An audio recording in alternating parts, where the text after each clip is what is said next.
இங்க நம்ம ஹீரோக்கு புதுசா கல்யாணம் நடக்குது. ஒரு பொண்டாட்டி மேல ரொம்பவும் பாசமா இருக்காரு. ஒரு நாள் அவங்க வெங்காயம் கட் பண்ணும்போது இது கண்ணுல தண்ணி வரது பாக்குற இவரு வெங்காயம் கட் பண்றதுக்காக ஒரு மிஷின் இவரே தயாரிச்சு தராரு. இப்ப அவங்க சைக்கிள வச்சு கூட்டு போகும்போது அவங்களுக்கு கம்ஃபர்டபுளா இல்லன்னு தெரிஞ்சுக்கிற இவரு அவங்க சாஞ்சு உட்காந்துட்டு வர மாதிரி ஒரு சீட்டுமே ரெடி பண்ணி தராரு. இது மாதிரி பொண்டாட்டிக்கு ஏதாச்சும் ஒரு சின்ன விஷயம்னால பார்த்து செய்யறவரு இப்ப எல்லாருக்கும் சாப்பாடு பரிமாறிட்டு சாப்பிட வந்தவங்க திடீர்னு ஏதோ ஒரு மாதிரி இருக்குன்னு சொல்லி எழுந்து போயிட்டாங்க. இவரு என்னாச்சுன்னு சொல்லிட்டு பின்னாடியே போய் கேக்குறாரு. என் கிட்ட வராதீங்க, நான் 5 நாளைக்கு தீட்டு நான் வெளியே இருக்கேன், நீங்க உள்ள போங்கன்னு சொல்லிட்டு சொல்றாங்க. இதெல்லாம் பழைய சடங்கு, இதெல்லாம் பண்ண வேணாம், உள்ள வான்னு சொல்லிட்டு சொல்றாரு. இதெல்லாம் பொம்பளைங்களோட சமாச்சாரம், நீங்க தலையிடாதீங்கன்னு சொல்லிட்டு சொல்லிடுறாங்க. இப்ப வைஃப் வெளியே படுத்துட்டு இருக்கத பாக்குற இவரு பெட்ஷீட் எல்லாம் போயிட்டு வராரு. இப்ப அடுத்த நாள் காலையில பார்த்தா வெளிய ஒரு அழுக்கு துணி ஒண்ணு இருக்கு. அத காலால தள்ளி விட பாக்குறாரு. இத பாக்குற வைஃப் டக்குனு அந்த துணி எடுத்து மறைச்சு வச்சுக்கிறாங்க.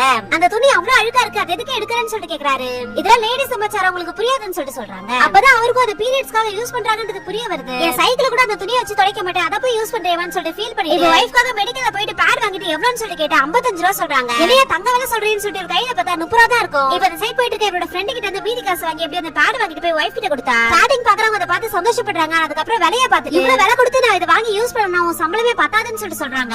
உங்க அம்மாக்கு இதெல்லாம் தெரிஞ்ச பிரச்சனை என்ன, தயவு செஞ்சு அதை திருப்பி கொடுத்துருங்கன்னு சொல்லிட்டு கேக்குறாங்க. இவரும் பரவாயில்ல, அந்த துணி யூஸ் பண்ணத யூஸ் பண்ணுன்னு சொல்லி எவ்வளவு சொல்லி பாக்குறாரு. ஆனா அவங்க கடைசி வரைக்கும் இது கேட்கற மாதிரி இல்ல. அதனால இவரும் மெடிக்கல்ல போய் கொடுத்துட்டு வரலாம்னு சொல்லிட்டு போனா அவரு திருப்பி வாங்க மாட்டேன்னு சொல்லிட்டு சொல்லிட்டாரு. இவருக்கு ஒரு வழி தெரியாம டிரெஸ்க்குள்ள மறைச்சு வச்சுட்டு வேலைக்கு போயிட்டாரு. வேலைக்கு போனா அங்க ஒருத்தருக்கு பயங்கரமா அடிபட்டுருது. ஏதோ ஒரு அழுக்கு துணி எடுத்து அந்த காயத்துல கட்ட போறாங்க. அதை பாக்குற நம்ம ஹீரோவும் அது ரொம்ப அழுக்கா இருக்குன்னு சொல்லிட்டு அவர் வச்சு இந்த பேட் எடுத்து அந்த காயத்துல கட்டி விட்டுறாரு. இதை பாக்குறாங்க இருக்கவங்க இதை வச்சு கட்டுறீங்கன்னு சொல்லி திட்டுறாங்க. அதை இப்ப ஹாஸ்பிடல் கூட்டு போனா டாக்டர் இதை பார்த்துட்டு இதை விட ஒரு சுத்தமான துணி எங்கேயுமே கிடைக்காது, நல்ல வேலை இதை வச்சு கட்டிங்கன்னு சொல்லிட்டு இப்ப பாராட்டுறாரு. இப்ப அந்த டாக்டர் கிட்ட நம்ம ஹீரோவும் என் வைஃப் பீரியட்ஸ்க்காக ரொம்ப அழுக்கு துணியை தான் யூஸ் பண்றாங்கன்றத சொல்றாரு. இதனால பெண்களுக்கு குழந்தை கூட பிறக்காம போயிடும், அது மட்டும் இல்லாம அவங்க உயிருக்கு ஆபத்தா கூட முடியும்னு சொல்றாரு. இதை கேட்க நம்ம ஹீரோ இதுக்கு ஏதாச்சும் சொல்யூஷன் கண்டுபிடிக்கணும்னு சொல்லிட்டு அந்த பேட பிரிச்சு பாக்குறாரு. பார்த்தா அதுக்குள்ள பஞ்சு தான் இருக்கும். இப்ப பஞ்சு வாங்கிட்டு வந்து அந்த காட்டன் கிளாத் குள்ள வச்சு வைஃப் கிட்ட கொடுத்து எப்படி கெஞ்சி அதை யூஸ் பண்ண சொல்றாரு. வைஃப் அதை யூஸ் பண்ணி பார்த்துட்டு அடுத்த நாள் பார்த்தா திரும்ப துணி தான் யூஸ் பண்றாங்க. என்னாச்சுன்னு சொல்லி கேட்டதுக்கு நைட்டு நான் யூஸ் பண்ணாதான் சுத்தமா செட் ஆகல, என் ட்ரெஸ் ஃபுல்லா ஆயிடுச்சுன்னு சொல்லிட்டு சொல்றாங்க.